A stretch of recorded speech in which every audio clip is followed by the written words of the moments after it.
ఆంధ్రప్రదేశ్లో సీఎం జగన్ తిరిగి అధికారంలోకి రావడం చాలా కష్టమని ప్రముఖ ఎన్నికల వ్యూహకర్త ప్రశాంత్ కిషోర్ అన్నారు. పీటీఐ ముఖాముఖిలో తెలుగు రాష్ట్రాల్లో తాజా రాజకీయాలపై ఆయన కీలక వ్యాఖ్యలు చేశారు.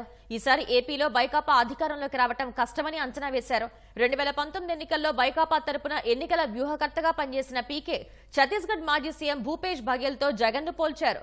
బఘేల్ మాదిరిగానే ప్రజల ఆకాంక్షలను నెరవేర్చడానికి బదులు నియోజకవర్గాలకు ప్రొవైడర్ మోడ్లోనే జగన్ ఉండిపోయారని అన్నారు.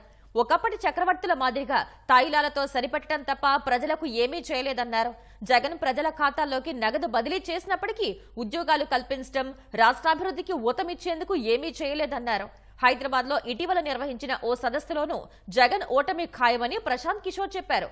అటు లోక్సభ ఎన్నికల్లో తెలంగాణలో భాజపా అత్యధిక స్థానాల్లో విజయం సాధించే అవకాశం ఉందని ప్రశాంత్ కిషోర్ అన్నారు. తెలంగాణలో మొదటి లేదా రెండో స్థానంలో భాజపా నిలిచే అవకాశం ఉందన్న ఆయన ఇది ఆ పార్టీకి చాలా పెద్ద విషయమన్నారు.